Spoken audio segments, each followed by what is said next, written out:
Hi everyone, ಇದು ಬಂದು last Saturday mini vlog ಆಗಿರುತ್ತೆ. ಸೊ ಬೆಳಗ್ಗೆ ಕಾಲೇಜ್ಗೆ ಹೋಗ್ಬೇಕಿತ್ತು ಅಂತ ರೆಡಿ ಆಗ್ತಿದ್ದೆ. ನನಗೆ ಯಾವಾಗ್ಲೂ ಅಷ್ಟೇ ಎಲ್ಲಾದ್ರೂ ಹೋಗ್ಬೇಕಾದ್ರೆ ನೀಟಾಗಿ ಪ್ರೆಸೆಂಟಬಲ್ ಆಗಿ ಹೋಗೋಕೆ ಇಷ್ಟ ಆಗುತ್ತೆ.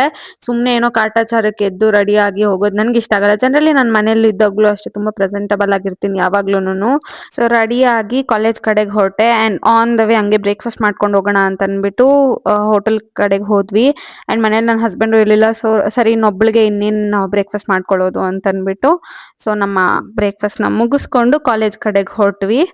And on the way Kavya ma'am and sir ಎಲ್ಲ ನನ್ನ ಕಂಪನಿ ಮಾಡಿದ್ರು. ಸೊ ಅಟೆಂಡೆನ್ಸ್ ನ ಹಾಕಿ ಇನ್ನ ಡೈರೆಕ್ಟ್ ಡಿಪಾರ್ಟ್ಮೆಂಟ್ ಕಡೆಗೆ ಬಂದು ಕ್ಲಾಸ್ ಗಂತ ಪ್ರಿಪೇರ್ ಆಗ್ತಿದ್ದೆ. ಸೊ ನೆಕ್ಸ್ಟ್ ಅವರ್ ನನಗೆ ಕಂಟಿನ್ಯೂಸ್ಲಿ 2 ಅವರ್ ಕ್ಲಾಸ್ ಇರೋದ್ರಿಂದ ಅದೆರಡಕ್ಕೂ ಪ್ರಿಪೇರ್ ಆಗಿ ಇನ್ನ ಅಟೆಂಡೆನ್ಸ್ ಇನ್ ಆಸ್ ಯೂಶುವಲ್ ಇರುತ್ತಲ್ವಾ ಟೀಚರ್ಸ್ ಥಿಂಗ್ಸ್. ಸೊ ಎಲ್ಲದನ್ನು ತಗೊಂಡು ಕ್ಲಾಸ್ ಕಡೆಗೆ ಹೊರಟೆ. ಅಂಡ್ ಆವತ್ತಿನ ದಿನ ತುಮಕೂರಲ್ಲಿ ಮಹಾಗಣಪತಿ ವಿಸರ್ಜನೆ ಇತ್ತು. ಸೊ ಅದ್ ಏನ್ ಕ್ರೇಜ್ ಅಂತ ನಾನು ಇಲ್ಲಿಗೆ ಬಂದ್ಮೇಲೆ ನೋಡಿದ್ದು. ಅಂಡ್ ಸಿಕ್ಕಾಪಟ್ಟೆ ಜನ, ನನ್ನ ಲೈಫಲ್ಲಿ ಯಾವತ್ತೂ ನಾನು ಇಷ್ಟೆಲ್ಲ ಕ್ರೇಜ್ ನೋಡೇ ಇಲ್ಲ ಗಣೇಶನ್ ಬಿಡ್ಬೇಕಾದ್ರೆ. ಅಂಡ್ ಎಲ್ಲಿ ನೋಡಿದ್ರು ಜನ, ಎಲ್ಲಿ ನೋಡಿದ್ರು ರೋಡ್ ಬ್ಲಾಕ್ಸ್ ಅಂಡ್ ಸಿಕ್ಕಾಪಟ್ಟೆ ಕ್ರೇಜ್ ಇದೆ ತುಮಕೂರಲ್ಲಿ ಗಣೇಶಂದು.